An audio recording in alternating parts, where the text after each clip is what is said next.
Budi Jiwandono. Pertama, di tengah pagi hari ini kita melakukan konferensi pers terkait dengan perkembangan perekonomian terkini.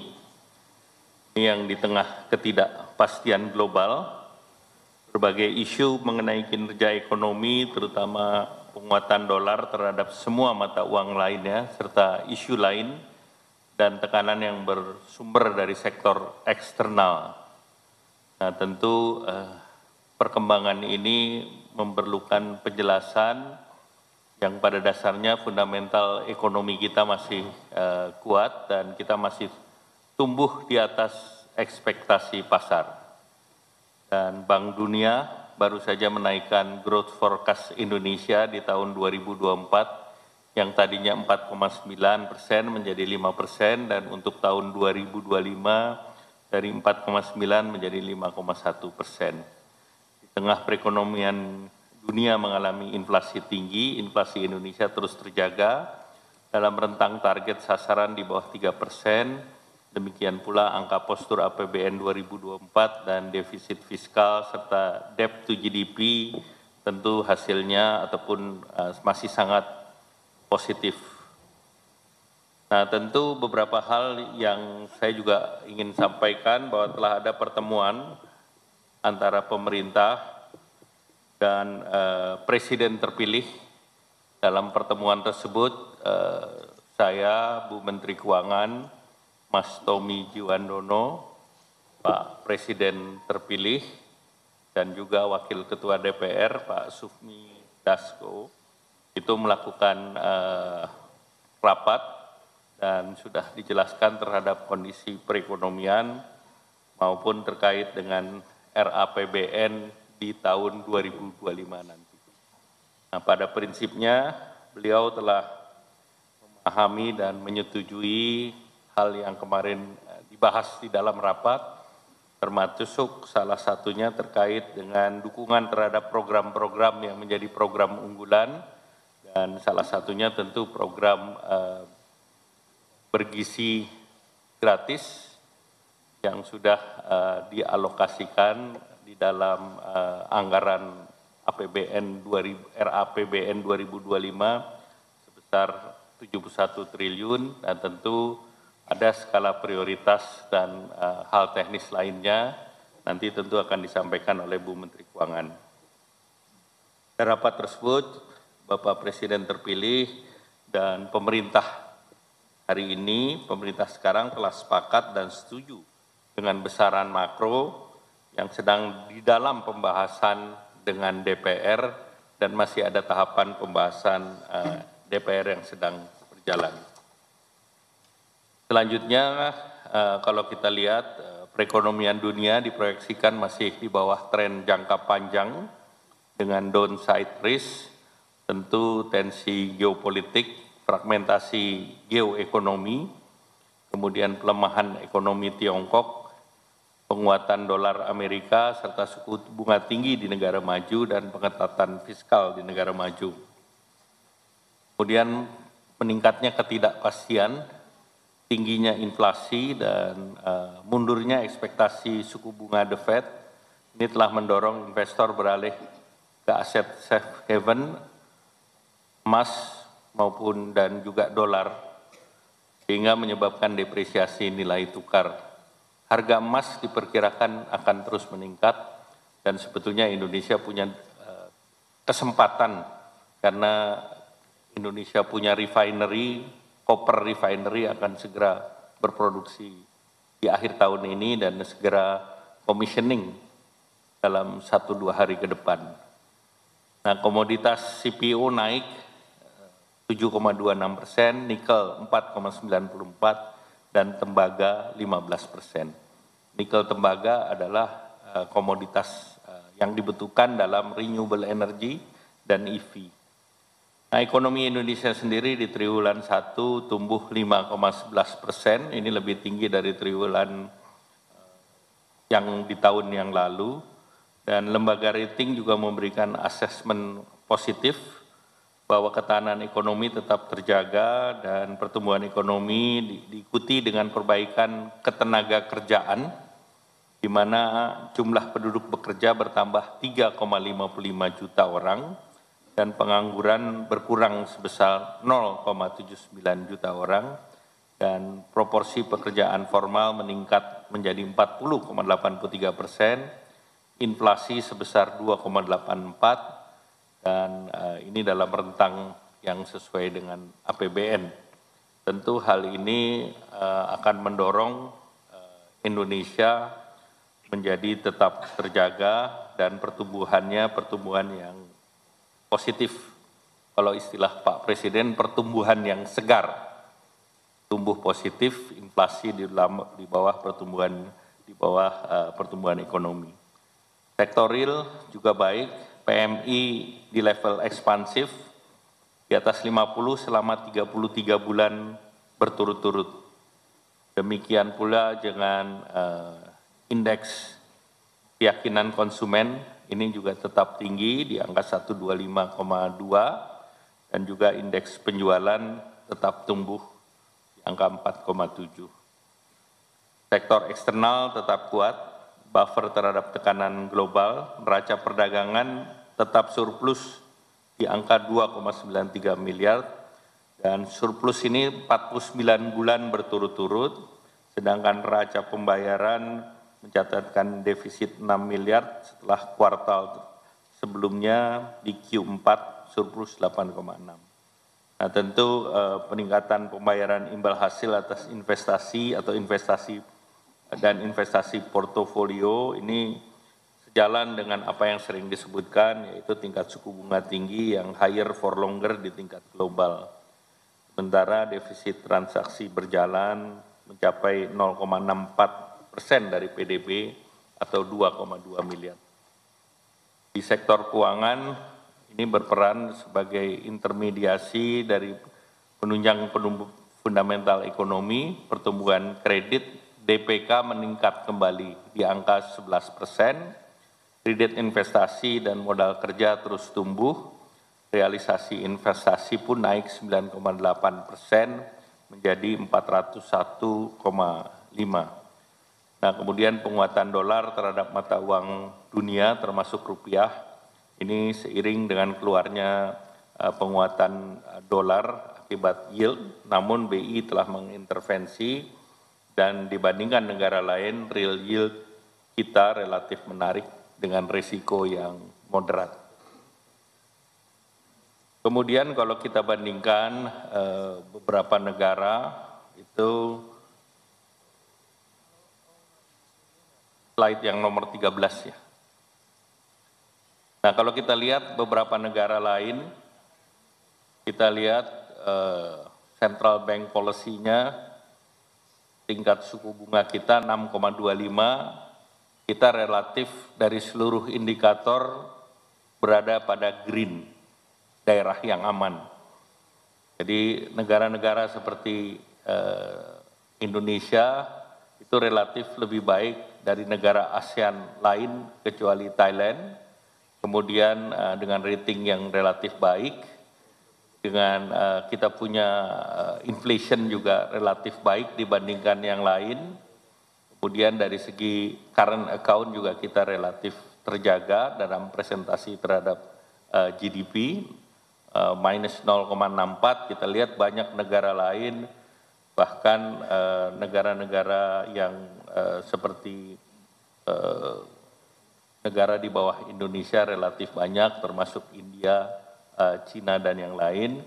Demikian pula dari segi fiscal balance, dari jumlah total debt, relatif kita juga baik. Negara-negara Jepang dan yang lain juga relatif lebih tinggi dari kita, dan foreign reserve dan vulnerability index kita juga masih di jalur hijau. Selanjutnya dari segi asumsi makro, nanti disampaikan Bu Menteri Keuangan, pertumbuhan ekonomi kita 5,1 sampai 5,5%, ditunjang oleh konsumsi rumah tangga dan daya beli. Kemudian RAPBN juga kita dorong untuk mengatasi tantangan cyclical, kemudian menjadi periode transisi pemerintahan sehingga keberlanjutan berbagai program prioritas saat ini dan mengakomodasi program unggulan kebijakan pemerintahan selanjutnya. Dan persoalan struktural tentu membutuhkan kebijakan jangka menengah. Range defisit di era APBN di angka 2,29 sampai dengan 2,82% PDB untuk mendukung APBN yang sehat dan berkelanjutan. Dari segi makro, rasio perpajakan, keseimbangan primer kembali surplus, dan terakhir rasio utang terjaga di bawah 40%. Nah, dari defisit fiskal ini di bawah 3%, dan IMF melihat budget defisit kita pada kisaran 2,2 tahun ini, dan posisi budget defisit 2,35 di tahun 2023, dan dari 1,62 dari PDB. Nah, Indonesia jauh lebih baik dari beberapa negara lain. Kita lihat India defisitnya minus 7,9%, China minus 7,16%, Amerika minus 6,67%, Jepang minus 6%, Thailand minus 4%, Filipina minus 4%, dan Malaysia 3,59%. Artinya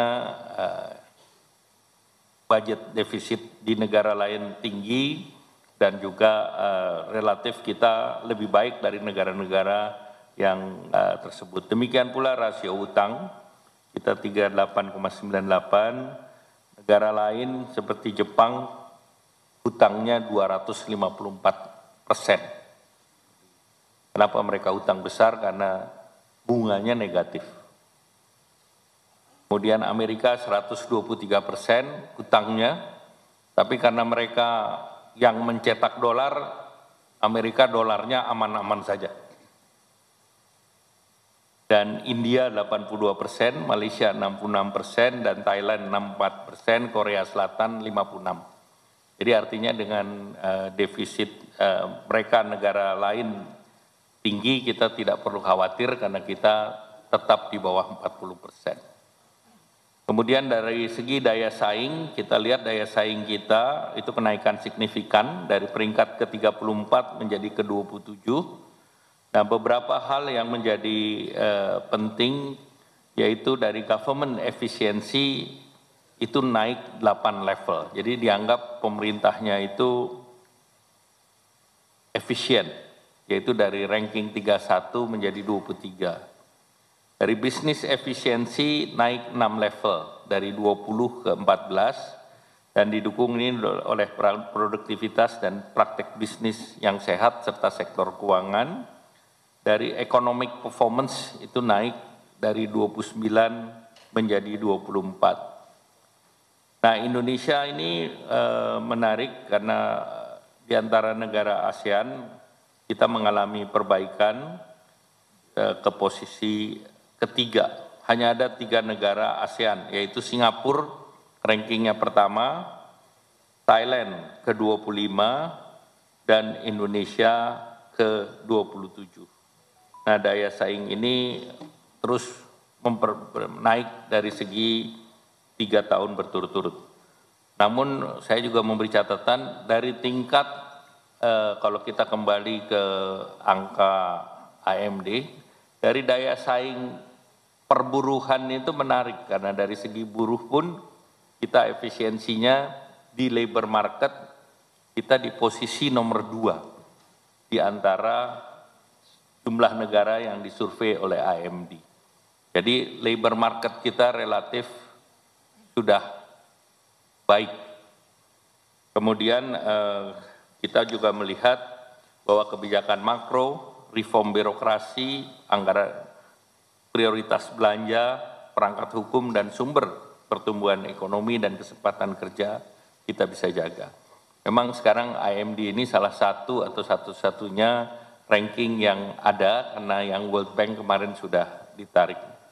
Dari indikator tersebut kami optimis bahwa kita bisa menjaga keseluruhan berbagai rasio, baik itu pajak, keseimbangan primer, defisit budget maupun utang, dan tentunya Indonesia dalam proses masuk menjadi anggota OECD akibat leadership dari Bapak Presiden Pak Joko Widodo, ini kita sangat dihormati dalam pergaulan negara-negara di global. Selanjutnya kami persilakan Ibu Menteri Keuangan. Terima kasih Pak Menko. Pak Menko, Mas Tommy, Mas Budi, dan teman-teman wartawan. Assalamualaikum warahmatullahi wabarakatuh. Selamat pagi dan salam sejahtera untuk kita semua. Om Swastiastu, Namo Buddhaya, salam kebajikan. Teman-teman wartawan, hari ini kita bersama Pak Menko dan Mas Tommy dan Mas Budi akan menyampaikan mengenai sebetulnya ini adalah orkestrasi di dalam rangka untuk memberikan kejelasan dari proses transisi terutama berkaitan dengan kebijakan ekonomi dan APBN. Karena ini akan menjadi salah satu pusat perhatian dari banyak sekali pihak atau stakeholder yang harus terus kita jaga. Oleh karena itu penjelasan mengenai perkembangan ekonomi dan terutama di dalam pelaksanaan APBN dan penyusunan APBN RAPBN 2000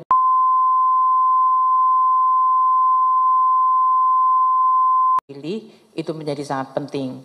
Dan tujuan kita hari ini adalah memberikan penjelasan atau clarity ini supaya tidak terjadi berbagai versi simpang siur yang muncul di masyarakat yang kemudian menimbulkan berbagai pertanyaan. Pertama mengenai kondisi perekonomian, kita semuanya sudah memahami bahwa kondisi perekonomian masih sangat dipengaruhi oleh environment global dan tentu di dalam negeri. Kalau dari sisi global, ini yang sudah sering saya sampaikan. Trendsetter yang besar seperti masalah climate change, perkembangan teknologi terutama artificial intelligence, dan juga perubahan demografi, aging population di banyak semua negara, itu akan menjadi salah satu fundamental trend yang harus terus kita perhatikan. Di sisi lain yang sifatnya adalah lebih cyclical dan temporal namun juga akan banyak mempengaruhi arah yaitu tensi geopolitik yang ini juga kami sampaikan tidak hanya masalah militer atau keamanan namun geopolitik memberikan imbas kepada supply chains dan bahkan proteksionisme. Jumlah measure atau langkah-langkah untuk proteksionisme itu naik dari 90 ke 300 measure. Seluruh dunia terutama dari negara-negara yang geopolitiknya saling bersaingan. Suku bunga juga masih dari sisi negara-negara maju relatif tinggi. Meskipun Eropa kemarin sudah menurunkan, namun Amerika masih bertahan. Pertumbuhan ekonomi mengalami stagnasi, cenderung stagnan lemah, dan negara-negara di seluruh dunia policy space-nya menjadi terbatas setelah terjadinya COVID dan sesudah terjadinya COVID pemulihan ekonomi tidak berjalan secara setinggi seperti yang diharapkan. Ini menyebabkan banyak negara-negara di dunia mengalami policy space yang sangat terbatas. Dan banyak negara dengan defisit yang tadi telah disampaikan oleh Pak Menko Perekonomian mengalami exposure fiskalnya meningkat dalam bentuk kerentanan utang publik mereka. Inilah environment yang sekarang sedang kita hadapi dan harus kita kelola. Di sisi lain tentu ada peluang dengan adanya geopolitik, perubahan rekonfigurasi dari sisi rantai pasok, itu memberi peluang bagi Indonesia karena Indonesia memiliki mineral dan tambang yang cukup baik dalam positioning dan peranannya. Dan oleh karena itu kebijakan hilirisasi menjadi sangat penting. Dan adanya harapan mulai terjadi pelonggaran moneter untuk beberapa negara yang seperti saya sebutkan, Eropa sudah mulai melakukan penurunan dan juga berbagai reformasi struktural. Di Indonesia sendiri bahkan selama pandemi di bawah Presiden Jokowi terus dilakukan langkah-langkah untuk memperbaiki sisi struktural dengan reform yang kita lakukan dari mulai Undang-Undang Cipta Kerja, Undang-Undang Harmonisasi Perpajakan, Undang-Undang Hubungan Keuangan Pusat dan Daerah, dan Undang-Undang P2SK mengenai sektor keuangan. Itu semuanya adalah langkah-langkah reform struktural yang Indonesia lakukan.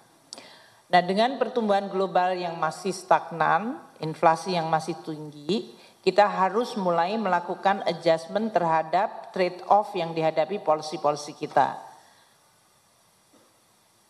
Dan ini kita akan terus lakukan agar respons policy kita, terutama dalam hal ini kombinasi antara moneter dan fiskal bisa memitigasi munculnya resiko akibat lingkungan global yang terus dinamis dan volatile, dan bisa menjaga momentum pertumbuhan ekonomi kita tetap berjalan baik, stabilitas terjaga. Itu yang terus kita kalibrasi bersama dengan otoritas moneter dan KSSK stabilitas sektor keuangan. Karena perekonomian pasti membutuhkan stabilitas makro dan stabilitas sektor keuangan untuk bisa meneruskan tujuan kita untuk mencapai negara maju pada tahun 2045. Oleh karena itu, kalau kita lihat dengan pertumbuhan ekonomi Indonesia yang terjaga dan inflasi rendah, kita tetap memperhatikan terutama inflasi di sektor makanan. Karena ini akan mempengaruhi sekali daya beli masyarakat dan mempengaruhi komponen konsumsi yang menjadi pendukung dari pertumbuhan ekonomi sekitar 55%. Maka nanti akan saya sampaikan langkah-langkah fiskal untuk bisa menjaga daya beli masyarakat, dan di sisi lain juga bersama dengan Bank Indonesia melalui kebijakan moneternya. Seperti teman-teman wartawan ketahui, pertumbuhan ekonomi sampai dengan kuartal 1 kita di 5,11. Ini termasuk pertumbuhan yang resilient di level yang tinggi. Karena banyak negara yang sesudah mengalami kenaikan suku bunga oleh Federal Reserve sejak tahun 2022, pertumbuhan ekonominya mereka mengalami perlemahan yang cukup signifikan. Jadi Indonesia berturut-turut lebih berapa itu 12 kuartal kita tetap dalam pertumbuhan sekitar 5% pasca pandemi. Ini adalah sesuatu resiliensi yang cukup baik dan harus dipertahankan. Kita terus memonitor berbagai faktor yang menunjukkan sentimen untuk mendukung pertumbuhan ekonomi ini, dari mulai optimisme masyarakat, dari sisi consumer confidence, Mandiri Spending Index, semuanya masih di dalam resiliensi level atas. Kalau ada fluktuasi pergerakan itu kita juga perhatikan, namun kalau kita lihat dari sisi level mereka masih pada level yang tinggi.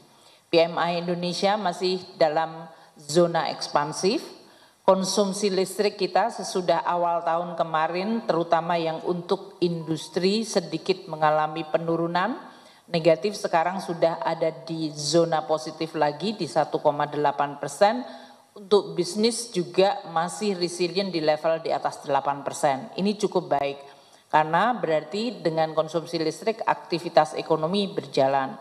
Demikian juga dengan konsumsi semen yang di awal tahun kemarin sempat mengalami penurunan, konstruksi sudah mulai berjalan lagi dan sekarang tumbuh 11,2. Penjualan real kembali tumbuh menguat dengan indeks 4,7% year on year. Namun resiliensi dalam negeri ini tidak terbebas dari ujian lingkungan global yang berubah. Pasar keuangan global memang mengalami sentimen yang cukup turbulence. Ini diakibatkan karena posisi Federal Reserve yang tetap mempertahankan suku bunganya. Anda lihat level dari Federal Reserve Policy Rate ada di 5,5%. Ini adalah level yang sangat tinggi kalau dibandingkan tahun 2022 yang waktu itu masih pada level di bawah 1%. Jadi kenaikan hanya dalam waktu 24 bulan dan bertahan cukup lama. Berbagai harapan ekspektasi market agar Fed Fund Rate turun, ternyata akhir-akhir ini komunikasi dari FOMC menunjukkan bahwa suku bunga ini akan tetap dipertahankan tinggi hingga akhir tahun. Kalaupun ada penurunan mungkin hanya 1 kali. Bayangkan tadinya ekspektasi market akan terjadi penurunan suku bunga tahun ini paling tidak antara 4 hingga 6 kali. Ternyata tidak terjadi. Ini yang menimbulkan turbulensi karena market harus melakukan adjustment terhadap ekspektasi mereka, terutama pada bulan-bulan April, dan kemudian bulan Mei ini. Dari sisi equity index Bloomberg juga menunjukkan bahwa ada perbaikan namun masih ada volatilitas yang membayangi. Dan tadi disampaikan oleh Pak Menko Perekonomian, dengan suku bunga Fed Fund Rate masih di 5,5 bertahan dan kemungkinan hanya akan satu kali saja menurun atau dilakukan penurunan, ini menyebabkan dolar indeks meningkat. Di graf paling sebelah kanan kelihatan yang orange, dolar indeks adalah yang menguat di 102,18. Lawannya mata uang dari negara-negara lain kemudian mengalami perlemahan. Dan kita lihat Indonesia yang merah di 95,22. Banyak negara-negara terutama di Latin Amerika yang mengalami perlemahan mata uang jauh lebih dalam. Ini adalah sesuatu yang mungkin kita harus, karena sebagai emerging market kita biasanya digrupkan atau dikelompokkan dalam emerging market. Indonesia selama ini selalu mampu membedakan diri dengan emerging market supaya kita tidak terkena stigma sebagai emerging market yang vulnerable. Ini penting di dalam pengelolaan dan juga komunikasi serta eksekusi kebijakan fiskal dan kemudian moneter untuk menjaga stabilitas makro kita. Pasar keuangan global yang mengalami tekanan terlihat dari sisi capital flow dan itu mempengaruhi currency, equity, dan bond yield. Ini 3 indikator yang kita terus monitor dan waspadai. Dan pasti mempengaruhi kinerja APBN yang sedang berjalan, yaitu APBN 2024. Bank Indonesia mengeluarkan surat berharga Bank Indonesia SRBI dan kita lihat mampu menarik capital inflow lagi karena pemerintah yield dari surat berharga negara kita masih relatifly tidak mengalami kenaikan. Dan ini berarti kita akan terus bersama Bank Indonesia mengelola antara stabilitas harga yaitu inflasi, stabilitas nilai tukar exchange rate, dan stabilitas dari yield dari surat berharga negara. Ketiga ini, tiga-tiganya sama-sama penting dan terus kami bekerja sama antara otoritas fiskal moneter agar ketiganya tetap terjaga relatif stabil. Kalau saya bicara relatif karena environment yang bergerak dan tekanan memang tidak mungkin kita tidak terkena dampaknya, tapi dampak ke Indonesia relatif manageable dan kecil. Kita lihat salah satu indikator atau situasi emerging market yang memang terlihat di salah satu artikel Financial Times disebutkan emerging market currency suffer worst start to the year since 2020. Ini menggambarkan negara-negara emerging terutama Latin Amerika mengalami koreksi yang sangat dalam. Kita lihat seperti Brazil, Meksiko, Chili, itu bahkan Chili yang selama ini merupakan negara yang relatively performance-nya sangat bagus di Latin Amerika juga mengalami koreksi termasuk Kolombia. Dan kemudian negara Eropa emerging seperti Hungary atau Hungaria dan kemudian kita bandingkan dengan Indonesia, Korea maupun Thailand. Kalau kita lihat di sini pergerakan emerging market yang memang sangat cukup besar dalam tahun 2024 diakibatkan oleh kecenderungan tadi suku bunga tinggi, harga komoditas yang volatile rendah atau korektif terhadap tahun 2022-2023 dan kemudian capital outflow yang menyebabkan depresiasi terhadap nilai tukar dan pergerakan yield. Kita lihat Indonesia dibandingkan negara-negara yang disebut atau dalam hal ini emerging market yang dianggap prominent, Indonesia masih relatively dalam kondisi yang resilient. Depresiasi nilai tukar kita memang mengalami 6,5 dibandingkan negara-negara lain itu relatively comparable atau lebih baik. Yield surat berharga negara kita yaitu surat utang negara kita juga mengalami kenaikan tapi dibandingkan negara-negara lain yang lonjakannya sangat tinggi ini juga relatif stabil. Ini disebabkan karena selama ini policy fiskal kita cukup hati-hati dan prudent. Dan ini memberikan jangkar atau anchor terhadap stabilitas kita. Dari sisi pertumbuhan ekonomi Indonesia juga relatif resilient tinggi, inflasi kita relatif rendah, debt to GDP ratio maupun defisit tadi yang disampaikan oleh Pak Menko Perekonomian, Indonesia dalam posisi yang relatif prudent, hati-hati. Nah, APBN 2024 tidak terlepas dari kinerja ini dari lingkungan global yang berubah sangat besar. Ada dari sisi harga minyak, yield, exchange rate, dan juga kemudian mempengaruhi kinerja dari perusahaan-perusahaan. Kita lihat pendapatan negara sampai dengan akhir Mei seperti yang saya sampaikan dalam konferensi pers mengenai ALCO, memang mengalami tekanan yaitu growth-nya negatif 7,1%. Terdiri dari penerimaan pajak yang mengalami kontraksi 8,4, ini terutama perusahaan-perusahaan dengan harga komoditas atau perusahaan-perusahaan mining di Indonesia maupun CPO, mereka mengalami koreksi dari sisi kinerja perusahaannya untuk tahun 2023 yang dilaporkan pada bulan April yang lalu. Dan kita melihat koreksinya sekitar 8,4% dari sisi penerimaan pajak. PNBP kita juga mengalami penurunan 3,3 lagi-lagi karena sumber daya alam yang merupakan penerimaan yang cukup besar dari PNBP. Kemudian untuk kepabeanan dan cukai mengalami kontraksi 7,8%. Ini situasi yang sedang berjalan di 2024. Oleh karena itu, kami terus melakukan langkah-langkah bersama kementerian lembaga dan pemerintah daerah dari sisi transfer agar kita tetap menjaga prioritas pembangunan dan pertumbuhan ekonomi namun tidak membuat APBN menjadi sumber vulnerabilitas. Oleh karena itu langkah-langkah penyesuaian terus kita lakukan. Dalam hal ini, bulan Mei ini primary balance kita masih surplus 184,2 triliun rupiah. Ini masih sangat tinggi surplus dari primary balance. Overall balance kita sudah mengalami defisit 21,8 triliun atau 0,1%. Seperti diketahui oleh teman-teman wartawan, kalau lihat dan baca tabel ini APBN 2024 adalah terlihat pada kolom nomor 4 dari sebelah kanan, yaitu yang ditulis APBN 2024. Itu adalah APBN yang didesain oleh pemerintah dan disetujui DPR untuk kita laksanakan tahun 2024 ini.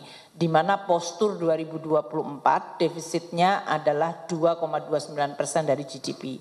Jadi kalau sekarang masih 0,1%, ini kita masih relatif on track dengan total overall balance tahun ini yang menurut Undang-Undang APBN 2024 adalah didesain dengan defisit 2,29%. Nah, belanja pemerintah akan terus dipusatkan dengan situasi dan tekanan yang muncul untuk semaksimal mungkin memberi manfaat pada masyarakat. Kami terus akan menyampaikan belanja yang langsung dinikmati manfaatnya oleh masyarakat. Dari mulai perlinsos seperti program PKH kita sudah mencairkan 14,2 triliun untuk 10 juta kelompok penerima manfaat. Kartu sembako sudah kita bayarkan 22,3 triliun untuk 18,7 juta kelompok penerima manfaat. Untuk program pendidikan dari program Indonesia Pintar, ini artinya 9,5 juta siswa mendapatkan beasiswa 7,1 triliun. Program Kartu Indonesia Kuliah 813,7 ribu mahasiswa mendapatkan beasiswa 6,7 triliun, biaya operasi sekolah baik yang pendidikan di bawah Kementerian Agama maupun di bawah Kementerian Pendidikan yaitu melalui pemerintah daerah. Untuk Kementerian Agama 5,2 triliun dengan jumlah siswa 4,6 juta. Kemudian biaya operasi untuk perguruan tinggi 875 miliar. Kita juga memberikan bantuan untuk jaminan kesehatan negara untuk 96,7 juta peserta yang preminya, PBI-nya kita bayar di BPJS Kesehatan. Sebesar 19,3 triliun sudah kita cairkan. Kemudian subsidi energi, baik untuk BBM, LPG, listrik, itu semuanya tetap kita jaga. kita sudah membelanjakan 6,6 triliun plus 26,8 triliun untuk LPG 3 kilo. Dan juga bantuan termasuk bantuan beras, alat pertanian, subsidi pupuk, dan bantuan UMKM dalam bentuk subsidi bunga untuk 2 juta debitur. Ini semuanya dengan total 640,9 triliun hingga akhir Mei sudah kita cairkan pada tahun 2024. Nah, tekanan global yang akan terus kita waspadai harus kita kelola. Selain kita harus menjaga stabilitas, kita juga perlu untuk terus melindungi daya beli masyarakat. Namun pada saat yang sama APBN atau fiskal harus tetap dijaga kesinambungan dan kesehatannya. Jadi sambil kita menjadi shock absorber, melindungi masyarakat dan terus menjaga momentum ekonomi, APBN-nya sendiri harus tetap dijaga kesinambungan dan kesehatannya. Karena ini akan menjadi sumber confidence terhadap pelaksanaan pemerintahan. Oleh karena itu, di dalam pelaksanaan APBN 2024 kita melakukan berbagai langkah tadi. Selain untuk melindungi masyarakat melalui shock absorber, kita juga menjaga disiplin APBN 2024. Dalam hal ini disiplin belanja kita lakukan. Kita melakukan automatic adjustment, itu adalah untuk overall adjustment terhadap keseluruhan belanja pemerintah. Kita juga mengendalikan penarikan pinjaman luar negeri dan pinjaman dalam negeri, mengurangi penerbitan surat berharga negara. Kenapa kita pada saat tekanan ini bisa mengurangi penerbitan SBN? Karena kita punya silpa tahun sebelumnya. Tahun ini kita menarik 200 triliun silpa untuk pembiayaan sehingga surat berharga negara kita bisa dijaga volume issuance-nya. Ini yang menyebabkan kenaikan yield kita masih tetap terjaga relatif baik. Dan kita dalam hal ini akan terus melakukan kalibrasi burden sharing terhadap pemerintah daerah melalui transfer keuangan dan dana desa. APBN 2024 tetap dijaga defisitnya di bawah 3%. Dan ini adalah komitmen yang sama dan kami sudah menyampaikan juga kepada Presiden terpilih Bapak Prabowo dan beliau juga memberikan assurance atau keyakinan arahan bahwa beliau komit terhadap defisit di bawah 3%. Oleh karena itu kami memulai sekarang dengan penyusunan RAPBN 2025.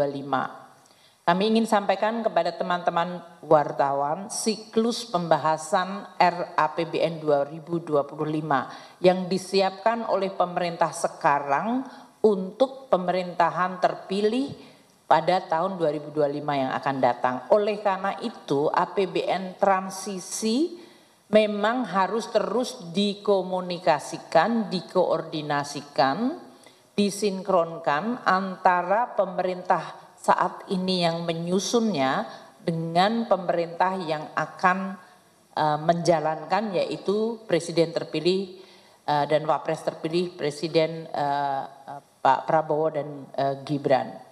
Ini yang kami terus lakukan. Komunikasi kami di internal pemerintah hari ini di bawah Presiden Jokowi melalui sidang kabinet, menyampaikan postur KEM PPKF, kita komunikasikan dengan tim gugus tugas dalam hal ini yang sudah disampaikan oleh Presiden terpilih Pak Prabowo, yaitu Mas Tommy dan timnya di bawah kemarin Pak Sufmi Dasko. Ini kita terus koordinasikan. Nah, di dalam timeline atau lini masanya APBN 2025 saat ini kita ada di tanggal 24 Juni. Kami telah membahas kebijakan ekonomi makro dan pokok-pokok kebijakan fiskal 2025. Itu dimulai dengan pembahasan asumsi makro untuk tahun 2025 dan postur RAPBN 2025 masih dalam range. Nah, sampai dengan minggu lalu Panja A Badan Anggaran sudah menyepakati mengenai range dari fiskal postur 2025 yang nanti saya akan sampaikan. Minggu ini masih akan ada panja belanja dan kemudian tanggal 4 Juli saya Menteri Keuangan bersama dengan Menteri Bappenas dan Gubernur Bank Indonesia akan rapat Badan Anggaran untuk pengesahan laporan panja. Ini 4 Juli. Dan tanggal 9 Juli akan ada sidang paripurna untuk penyampaian laporan pembahasan KEM PPKF, yaitu kebijakan ekonomi makro dan pokok-pokok kebijakan fiskal untuk tahun 2025. Jadi ini adalah dengan DPR sekarang, dengan pemerintahan sekarang, tapi kita membahas untuk tahun 2025, yaitu untuk pemerintahan yang akan datang, yaitu Presiden terpilih dan DPR terpilih. Kami juga akan menyampaikan ke DPR laporan semester 1 dari pelaksanaan APBN 2024 pada tanggal 5 Juni yang akan dibahas dengan Badan Anggaran antara tanggal 8 hingga tanggal 10 untuk dilakukan assessment mengenai pelaksanaan APBN 2024 dan proyeksi akhir tahun. Yang ini nanti dijadikan baseline, landasan bagi penyusunan RAPBN 2025. Nah, siklus anggaran ini kami koordinasikan dan komunikasi dengan tim yang sekarang ini ditunjuk oleh Presiden terpilih. Sehingga seluruh siklus dipahami, seluruh perkembangan pembicaraan juga kami komunikasikan dan nanti implikasinya kami akan menyusun RUU APBN 2025 sesudah sidang paripurna tanggal 9 Juli untuk difinalkan dan nanti disampaikan oleh Presiden Jokowi tanggal 16 Agustus sebagai posisi RUU Rancangan Undang-Undang APBN 2025. Di dalam proses ini komunikasi, koordinasi dan sinkronisasi kami lakukan terus-menerus dengan tim Presiden terpilih. Ini untuk menunjukkan bahwa tidak ada gap antara RUU yang kita susun di bawah Presiden Jokowi dengan program prioritas yang ingin dan akan dilaksanakan oleh pemerintahan baru di bawah Presiden terpilih yaitu Bapak Prabowo. Ini untuk memberikan kejelasan mengenai proses sehingga tidak ada spekulasi mengenai proses politik dan penyusunan anggaran. Nah, kita mengetahui bahwa APBN 2025 yang setiap tahun memang APBN disusun itu adalah instrumen penting untuk menjaga negara dan menjaga perekonomian. Negara kita punya tujuan jangka panjang melalui RPJP dan RPJMN. Dan itu adalah untuk memberikan guidance arah jangka menengah panjang. Namun setiap tahunnya ada APBN dan KEM PPKF yang ini tujuannya untuk merespons yang sifatnya adalah siklus tahunan. Ini semuanya adalah tools, alat kebijakan untuk mencapai tujuan Indonesia Maju 2045. Untuk 2025 ini, tema yang tadi telah disampaikan oleh Pak Menko dan ini juga dibahas di sidang kabinet paripurna oleh seluruh menteri dengan Presiden Jokowi, Pak Wapres Kiai Haji Ma'ruf Amin adalah akselerasi pertumbuhan ekonomi yang inklusif dan berkelanjutan. Ini juga memuat nanti tema di mana pemerintahan baru memiliki program-program prioritas. Berbagai program untuk jangka menengah itu konsisten selama ini seperti SDM unggul, hilirisasi, inklusivitas, pembangunan infrastruktur, efisiensi dan reform birokrasi, ekonomi kreatif, pertahanan keamanan, kemandirian pangan, dan demokrasi serta hak asasi manusia. Untuk program jangka menengahnya, prioritas pendidikan bermutu termasuk program makanan bergizi gratis, penguatan mutu sekolah termasuk dalam hal ini perbaikan fasilitas sekolah dan sekolah unggulan, ini yang disampaikan oleh pemerintah baru, kesehatan yang berkualitas, reform dari sisi kesehatan terus dilakukan dan JKN, serta program pengentasan kemiskinan, pemerataan, serta menjaga pertumbuhan ekonomi yang tinggi dan berkualitas. Ini semuanya masuk di dalam tema 2025 yang konsisten dengan pemerintahan baru dan merupakan juga kelanjutan dari pemerintahan saat ini. Nah, untuk kami sampaikan kepada teman-teman media dan kepada seluruh stakeholder, sampai dengan minggu ini kesepakatan antara pemerintah dengan DPR mengenai postur 2025 adalah sebagai berikut. Dan ini masih akan nanti disahkan pada 4 Juli dengan Badan Anggaran dan sidang paripurna 9 Juli. Sampai dengan hari ini pertumbuhan ekonomi yang disepakati tahun depan 2025 adalah antara range 5,1 hingga 5,5. Inflasinya 1,5 hingga 3,5%. Nilai tukar antara 15.300 hingga 15.900, suku bunga 6,7 hingga 7,2, dan harga minyaknya adalah 75 hingga 85 dolar per barel, lifting minyak 580.000 dan 605.000 barel per hari, lifting gas adalah 1.003.000 hingga 1.047.000 barel per hari. Untuk indikator pembangunan, tingkat kemiskinan disepakati diturunkan ke 7 hingga 8%, kemiskinan ekstrim 0%, rasio Gini 0,379 hingga 0,382, tingkat pengangguran terbuka 4,5 hingga 5%, indeks modal manusia atau PMI itu adalah 0,56, nilai tukar petani 115 hingga 120, dan nilai tukar nelayan 105 hingga 108.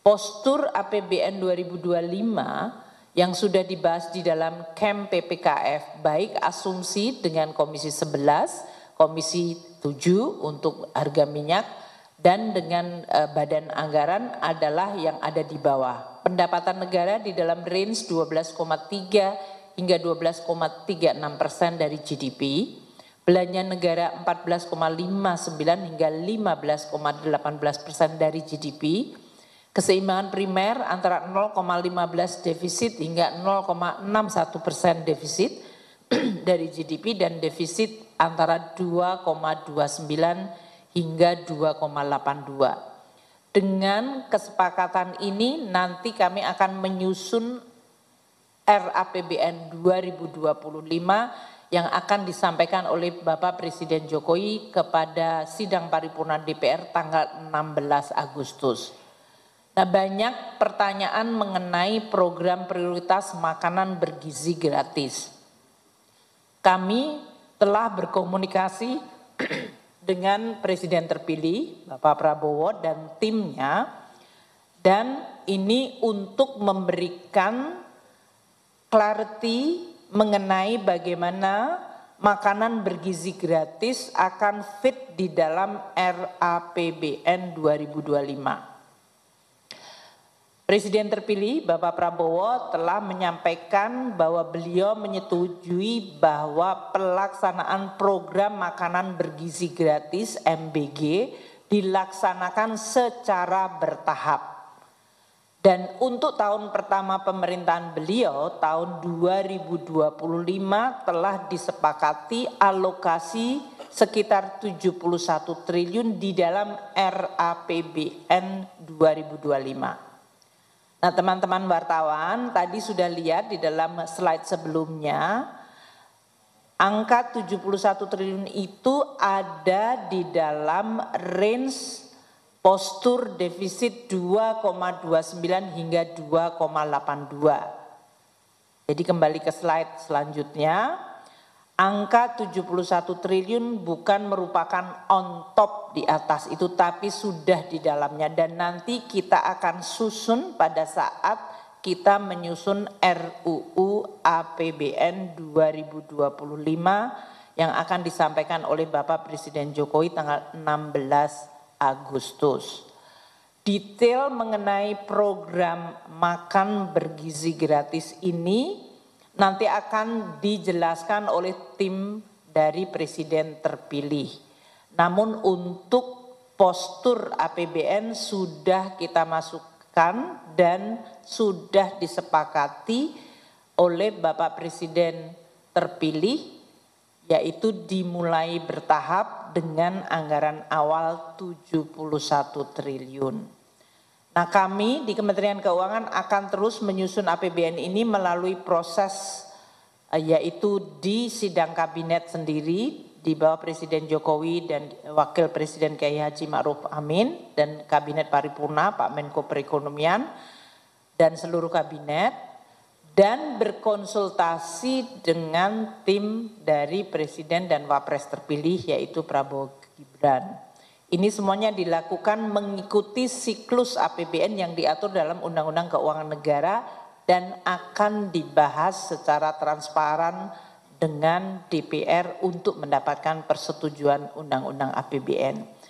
Mungkin itu yang ingin sampaikan. Saya tegaskan kembali bahwa APBN dikelola secara hati-hati dan tetap menjadi instrumen yang dijaga sustainabilitasnya dan kesehatannya, karena ini adalah instrumen penting yang akan menjadi andalan bagi pemerintah, baik pemerintah hari ini maupun pemerintah yang akan datang.